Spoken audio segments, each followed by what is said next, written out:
Hai teman-teman di seluruh Nusantara, pada kesempatan kali ini saya akan melakukan perbaikan freezer box, yang mana menurut keterangan freezer box ini keluhannya tidak dingin sama sekali. Jadi kita akan coba cek apa penyebab dari freezer box ini tidak dingin. Baik, yang pertama kita coba hidupkan dulu freezer box ini. Kita coba berikan sumber. Di sini saya coba pasang stekernya pada stop kontak. Oke, ya sudah terpasang. Dan kita tunggu dulu dalam beberapa menit sambil kita lihat. Di sini lampu indikator powernya sudah aktif, menandakan sistem pendinginannya sudah bekerja. Dan untuk keterangan tabelnya di sini ada nampak untuk dayanya sebesar 115 watt. Arusnya 1,45 ampere dan menggunakan refrigerant R600A ya, dengan model MD0206W ya, kategorinya sekitar 200 liter ya, ini kapasitasnya nih. Oke, jadi kita sudah tahu spesifikasinya dan mari saatnya kita coba cek apakah benar memang freezer box ini tidak dingin. Nah, untuk lampu freezernya sudah menyala dan kita coba raba di bagian dindingnya ini, bagian atas. Di sini saya rasakan tidak ada terasa dingin sedikit pun ya. Jadi ternyata memang tidak dingin. Untuk lebih jelasnya kita harus membuka bagian cupnya ini. Kita buka dulu. Di bagian cup samping ini, di sini kita coba lepas. Ada beberapa skrup yang harus kita lepas terlebih dahulu untuk melihat bagian dalam mesin dari freezer box ini. Oke, saya coba lakukan pelepasan dulu cupnya ini.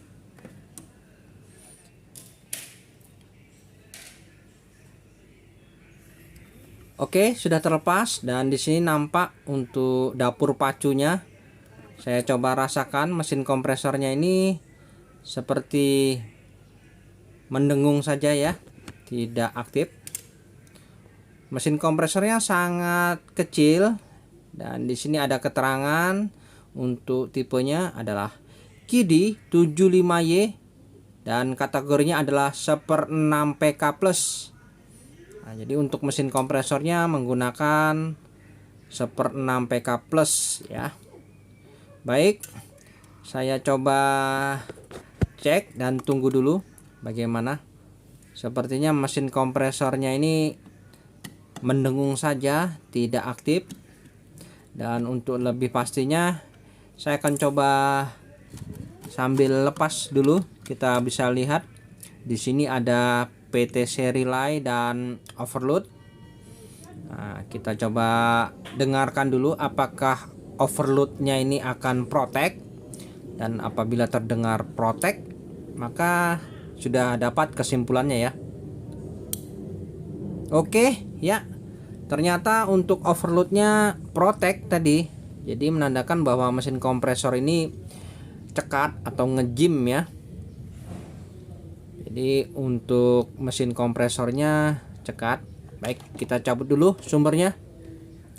Nah, di sini kita bisa dapat kesimpulan bahwa mesin kompresornya tidak bekerja karena protect ya, sehingga freezer ini menjadi tidak dingin. Dan untuk lebih meyakinkan, biasa untuk PTC relay di sini kita bisa cek apakah PTC relaynya yang rusak ya. Ini overloadnya. Kemudian ini adalah PTC relay. Dan yang pasti dalam kondisi mesin baru seperti ini, kemungkinan untuk PTC relay rusak itu sangat tipis ya teman-teman.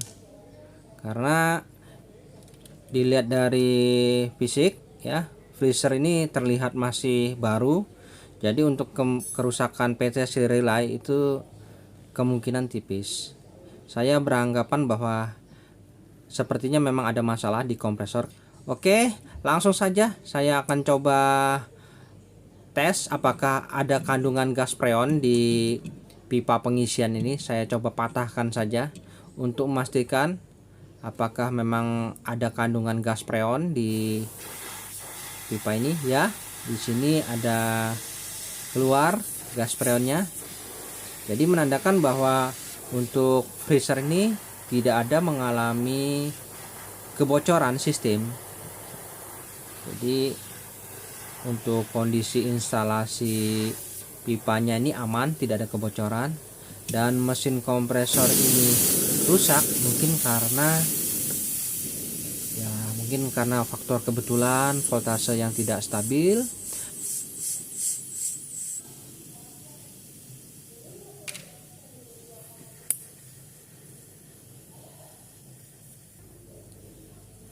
Oke, kita coba habiskan dulu untuk gas freonnya ini, dan nanti kita akan coba lakukan pergantian kompresor. Dan di sini ada pipa hisap dan pipa tekan. Ini kita coba potong saja.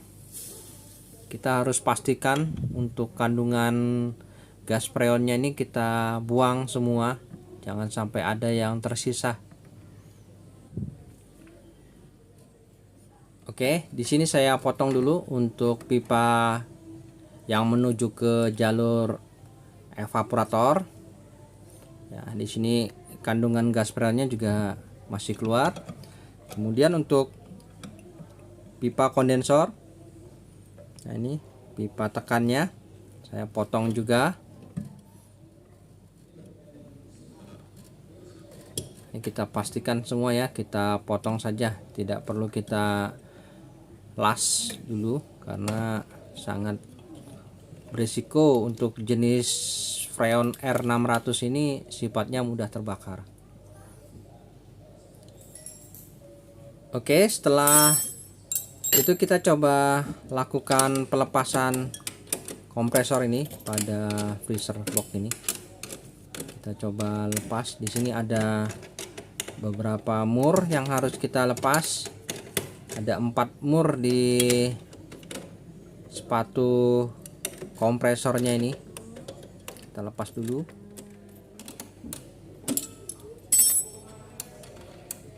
Nah, ini kita coba lepas murnya dan langsung saja kita coba keluarkan perlahan-lahan ya. Oke, biasa di sini kita tinggal keluarkan. Memang ruangannya cukup fresh, jadi untuk proses pergantian kompresornya ini diperlukan kapasitas yang kurang lebih sama ya. Oke, di sini saya memiliki kompresor pengganti dengan kode 5.5 VK yang kategorinya adalah 1/6 PK. Nah, seperti ini. Saya memiliki kompresor 1/6 PK. Dan saya pilih kompresor ini karena dari besarnya mendekati dan untuk pemasangannya pun masih muat pada ruangan ini.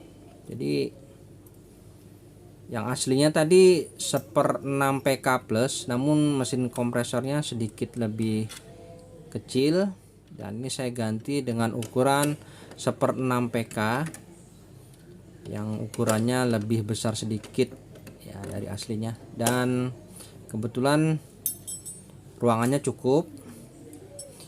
Mau saya ganti yang 1/5 terlalu besar ya, ruangannya tidak cukup.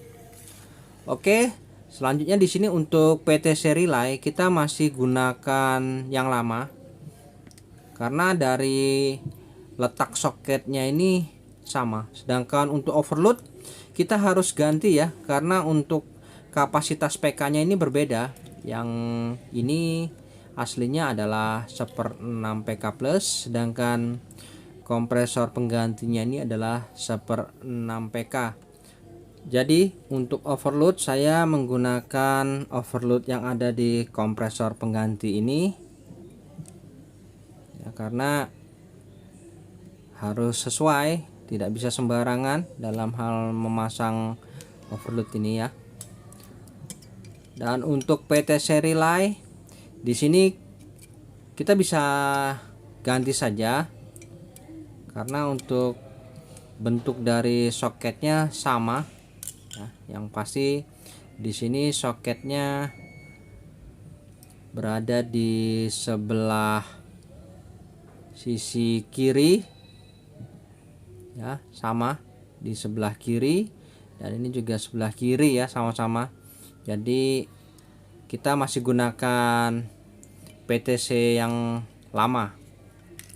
Nah, dari sini bisa dapat kesimpulan apabila memang bukan kompresornya yang rusak ya, yang pasti mesin kompresor ini tidak aktif. Nah, mari kita buktikan. Di sini saya menggunakan PTC relay yang lama dan overload sesuai dengan kapasitasnya. Oke, kita coba terlebih dahulu apakah mesin kompresor ini bisa aktif. Ya, saya coba berikan sumber dulu dan kita lihat.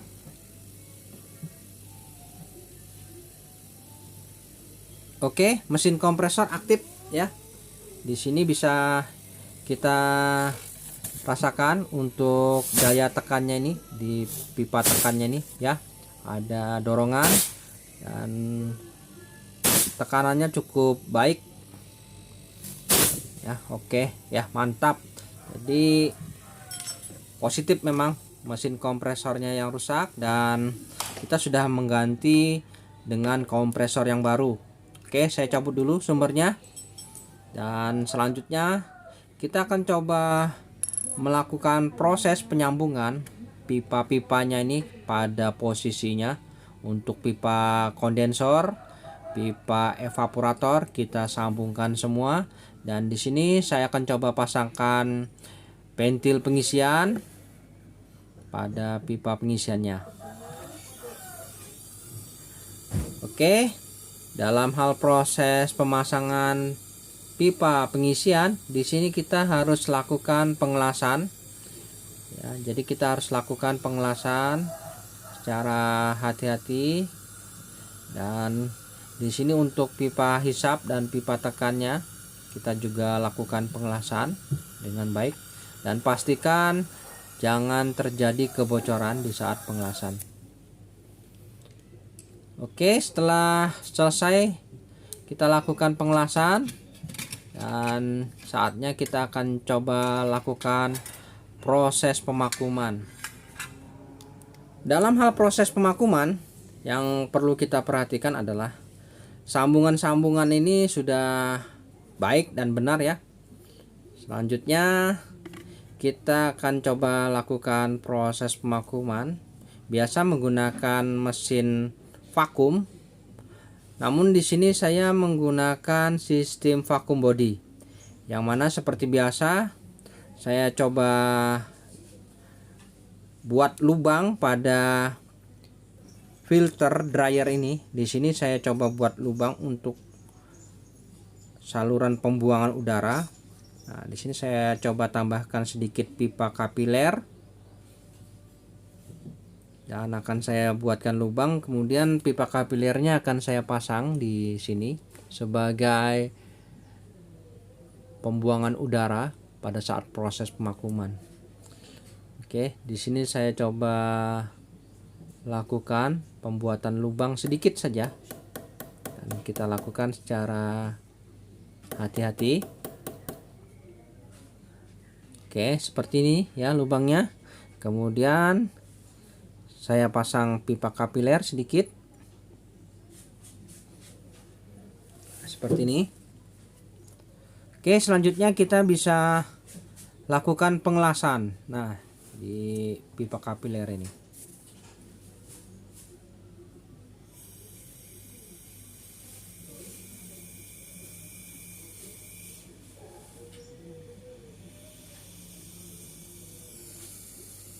Oke, di sini saya melakukan proses pengelasan untuk pipa pembuangannya. Nah, teman-teman, untuk refrigerant R600 ini di sini nampak mudah sekali terbakar. Namun tidak masalah karena di sini jumlahnya cukup sedikit dan sudah kita kosongkan tadi.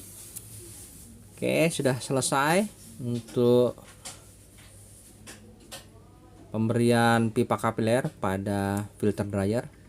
Dan selanjutnya kita akan melakukan proses pemvakuman ya. Di sini saya coba hidupkan dulu unit freezernya ini. Dan di sini untuk pipa pembuangannya ini akan mengalirkan udara yang ada pada sistem dan kemudian akan menghisap dan mengeluarkan semua, sehingga proses pemakuman ini berlangsung. Dan di sini untuk spuyer pentil pengisiannya ini harus kita pasang dulu. Jadi untuk spuyer pentil pengisian ini di sini kita pasang, kita tutup pada pipa pengisian ini. Nah, ini spuyernya kita pasang. Jadi di saat mesin kompresor ini menghisap ya, di sini tertutup, otomatis udara yang ada pada sistem ini akan langsung dibuang, mengalir menuju ke saluran pipa pembuangan pada filter dryer. Oke, kemudian bisa kita pasang selang manifold di sini. Selang manifold untuk melakukan proses pengisian refrigeran ini diperlukan selang manifold. Oke, di sini ya. Di sini kita pastikan untuk buka tutupnya normal ya. Jadi kita coba buka sebentar. Oke, kemudian kita tutup, proses penghisapan berlangsung. Nah, seperti ini ya. Jadi untuk kondisi analisernya bagus. Dan di sini untuk udara yang terbuang pada pipa kapiler kita coba tes ya, ada dorongan dan nanti akan habis ya dengan sendirinya. Nah, ini dorongannya masih cukup kencang, dan biarkan proses pemvakuman ini kita lakukan berlangsung kurang lebih 30 menit ya. Oke teman-teman, setelah 30 menit di sini sudah menunjukkan di minus 30 PSI, dan di sini untuk proses pemvakuman di saluran pipa kapilernya tidak ada lagi udara yang terbuang. Jadi di sini bisa kita anggap sudah selesai proses vakumannya, dan saatnya kita tutup ya, kita tutup permanen di saluran pembuangan pipa kapiler ini. Jadi kita lakukan pengelasan saja. Dan untuk teman-teman apabila memiliki mesin vakum, alangkah baiknya proses pemvakuman ini menggunakan mesin vakum, karena untuk mendapatkan hasil yang maksimal sangat dianjurkan menggunakan mesin vakum. Dan untuk proses vakum body ini biasa memang dilakukan untuk kalangan teknisi yang sudah terbiasa. Baik, untuk freonnya di sini saya menggunakan freon R134A. Ya, ini. Kemudian kita pasang dulu untuk selang manifoldnya ini ke tabung freon. Kemudian kita buka keran freonnya. Dan yang perlu diingat, di sini kita harus buang dulu kandungan udara yang terjebak pada selang manifold ya. Kita buang dulu, dan setelah yakin tidak ada lagi udara yang terjebak pada selang manifold, kita baru bisa melakukan proses pengisian freon. Ya, di sini masih di minus 30 PSI dan saatnya kita lakukan pengisian. Oke, di saat kita melakukan proses pengisian gas freon ini, kita harus lakukan secara bertahap dan pelan-pelan saja.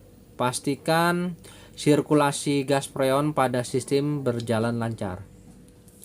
Dan di sini kita bisa lihat dari jarum analisarnya ini, kita harus patokannya nanti di 5 atau 10 PSI, itu saya rasa sudah cukup. Dan untuk lebih mantap lagi ya, bisa menggunakan tang ampere untuk melihat berapa arusnya sesuai dengan spesifikasi tadi. Di sini saya tidak menggunakan tang ampere karena kebetulan tang ampernya lagi bermasalah. Jadi saya hanya mengandalkan tekanan PSI ya. Jadi kita bisa mengetahui seberapa pas ya. Untuk tekanannya paling tidak standarnya di 10 PSI saya rasa sudah cukup. Dan kita bisa raba di filternya ini, apabila sudah terasa hangat itu sudah cukup ya teman-teman, tidak perlu lagi, artinya mantap. Jadi untuk proses pengisiannya bisa kita raba juga di dindingnya, ini sudah terasa panas, mantap. Saya rasa untuk proses pengisian freonnya ini sudah cukup dengan tekanan di 10 PSI ya kondisinya. Dan untuk filter dryernya sudah mulai terasa hangat, menandakan sistem sudah normal dan proses pengisian sudah cukup. Oke, saatnya kita lepas selang manifold yang menuju ke pipa pengisian. Dan di sini kita bisa tutup saja ya ventil pengisiannya karena sudah cukup. Jadi kita bisa lakukan penutupan dan kita coba rapikan saja kabel-kabel yang ada ini. Jadi untuk proses pengisian ini sudah selesai dan kita akan coba lihat nanti hasilnya. Di sini untuk pipa pada filter dryer kita coba rapikan juga sehingga nanti proses penutupannya tidak sulit. Oke, saya coba rapikan dan saya tutup dulu ya freezer ini.